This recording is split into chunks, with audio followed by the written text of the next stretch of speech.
and gentlemen, welcome to the latest episode of the Switch It Up Show. I am your host today, Seth Trav, joined, as always, by our friend Glenn. How you doing today, my man?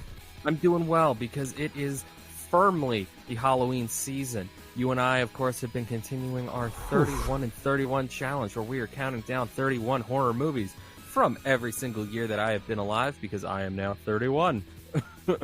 So we're doing it 1988 all the way to 2019.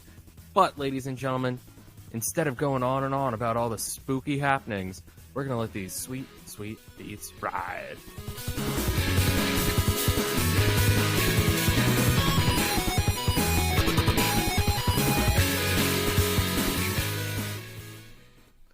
Anamanaguchi. That's the band, my man. It's Anamanaguchi. Mm-hmm. Today, I'm going to be doing something that was once a mobile game years ago, ported over to the Nintendo Switch, and it's a little bit creepy. It's Reaper, Tale of a Pale Swordsman. It's $5.99, and you get 30 gold coins when you purchase it digitally. Enter the world ripe with magic and monsters. Become the Black Swordsman and slay thousands of enemies in an epic action RPG. War broke between the industrious Imperium and the savage tribes of wilderness. Demons and carrions have returned to the land. Play all sides and make your own decisions. Take countless quests and uncover the secret of wilderness. Level up your character with skills of your choice. Select from more than 30 unique and tiered skills to improve your character. Loot gold from slain enemies, find treasures, and negotiate quest rewards. Choose from hundreds of exquisite armors, swords, and accessories. It's from Hexage, or Hexage. It's only one player, currently available on the Nintendo Switch. I stressed in the beginning of this review that it is a mobile game, and it does play like it was a mobile game. You don't really have to use your sticks, the thumbsticks, as it were. Is that what they're officially called, thumbsticks? Yeah, sure. On the Joy-Cons? Yes. Go for it. Because we have a D-pad. So, anyway, you don't really have to use them. I did for a good portion of the time, but I'm having that drift issue with my Joy-Con again. So I started just doing touchscreen, which was fun. I really enjoyed that. Did you end up getting the the Joy-Con with the D-pad in it? Yo, that's what I need to do. Oh, bro, because you said you had D-pad, and I was like, I'm going to tell you something right now, ladies and gentlemen. First of all, there's no battery in any of those, which is fine for like the majority of the games that you play, but it is awesome to have that D-pad. Awesome. Yes. Use it all the time. I would love to have a D-pad again, especially now with the Super Nintendo emulator on there. But back to Reaper, Pale Swordsman. Graphically, it looks like a classic, good Flash game. There's nothing wrong with that. It's fun. Some of the environments are very vibrant. The characters are almost like a more children-y Tim Burton. I tried my best to make my guy a jerk throughout. You have very silly, almost irreverent at times, responses to people. And you can be a complete jerk. And it's kind of fun. There is a certain level of difficulty.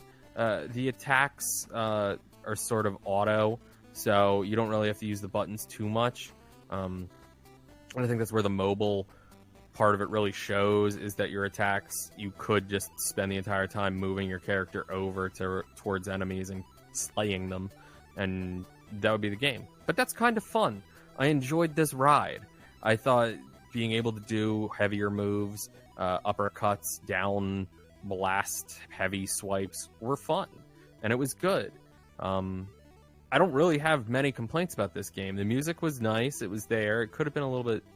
There could have been some more, but overall, I was pretty hooked on this game, and I was pretty surprised by that. Like I said, there's a bunch of different enemy types. They all look cool, and you get more and more of this weird little story about the Reaper that you are as you go around and just kill things. Because of all of that, I'm going to give Reaper a 4 out of 5. Ooh, high praise, my man. We're gonna see, if my game Family Tree can measure up to that. So let me go ahead and hit you with a little bit of the synopsis for this, as they put it, a action arcade party puzzle pinball game. Aim your shots and there's a lot going on. Aim your shots and bounce on baddies in this relaxing pinball platformer. Don't stay up too late, kids, says Mr. Fruits to his babies one evening as they all went to bed. But they were too busy glued to their screens, they completely ignored him. All of a sudden, evil Skull Pedro appeared, and with a mischievous cackle, he sucked all the Fruit family kids into a portal, turned them into actual fruit, and then scattered them throughout all the trees in the forest. Can you get them all back? Family Tree is a pinball platform game where you'll be aiming your shots and bouncing on baddies to traverse many handcrafted levels, twist in the air and traverse the devilishly designed obstacles to rescue your children, discover secrets and rack up the score before you reach your goal. It features over 128 levels of exciting puzzle platform action and 32 bonus stages. Play as Mr. or Mrs. Fruits. 1 to 4 player couch co-op race play battle. Ooh. Dollops of secrets, loads of unlockables and post-game content, and addictive one more go sugar rush gameplay. Let me tell you, they're throwing in all the phrases in this description. Right? Who had the sweets thesaurus? I don't know, but this game they bill it as pinball a few times, and it is. It is. Pinball platformer is probably the most active description of this game. Is it as unique and good a pinball spin as Creature in the Well was? It's more of I'm gonna say this leans more towards platformer than it does pinball.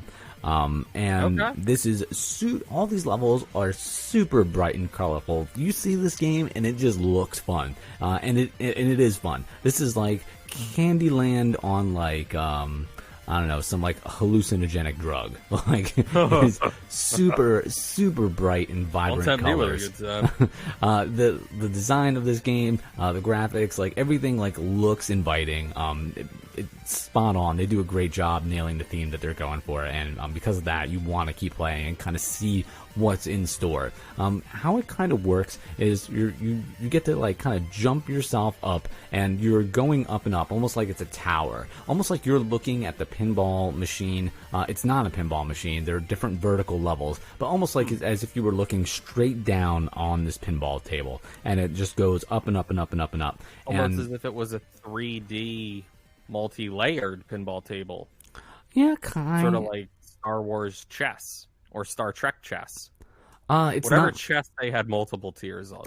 Yeah, it's not quite. Yeah, I know what you're talking about. It's not quite like that type of design. It's really just like it's a tall building, and you're like going up it, but you're like pinballing your way up there. And what happens is, as you kind of jump and go from platform to platform, there's these little cannons that you go in to be able to shoot yourself out of, and they swing back and forth. It's almost like the cannons themselves are the flippers, and they can hold you in place, and then you can propel yourself up to the next portion of the level. And as you go up, you're collecting different pieces of fruit to help you like raise your score as you continue throughout the game and progress.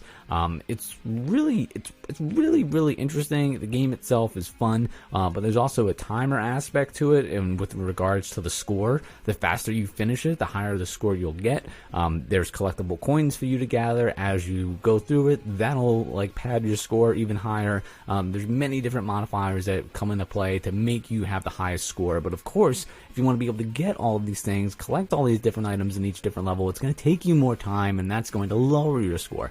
So it's about trying to really kind of plan your quote-unquote shots in order for them to be the most efficient. That way it'll kind of push you through all these different spaces, but still get you to your goal on time.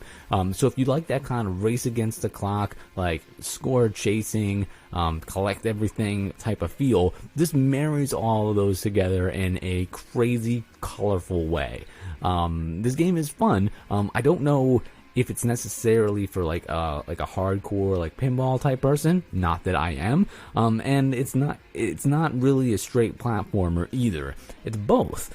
So they really do a really good job of kind of putting them together and making this something new. That being said, this game is available coming out on October the 10th. So just a few days away from as we're recording this. It is $7.99 on the Nintendo eShop. If you are a pinball fan, if you are a platforming fan, you owe it to yourself to at least check this out. They do have some gameplay videos over in the eShop for this. Believe it or not, they don't always have that, so it's nice that it's available there. I feel like it's definitely worth checking out before you buy it, depending on like what you're into, because I can see people either loving this game or hating this game, depending on what they want to get out of it. But for that person out there that really enjoys both, this game is going to be right up your alley. And again, $7.99 on the Nintendo eShop. Family Tree out October the 10th. This game, I had fun with this game, but it's just not for me. It's just not.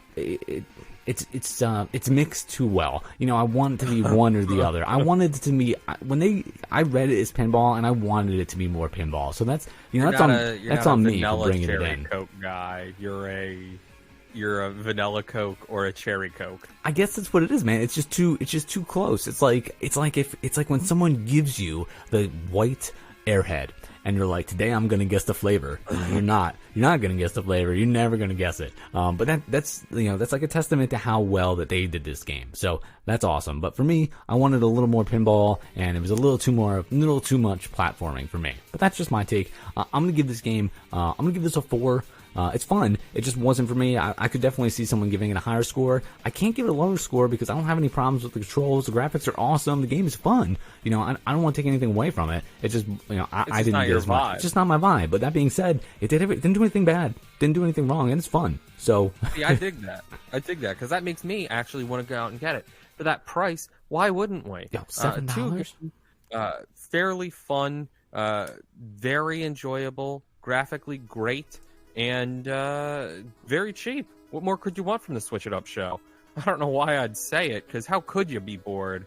But if you ever get that way, ladies and gentlemen, I've been Seth Trav. He's been our friend Glenn. He's at From the Crib. Switch it up.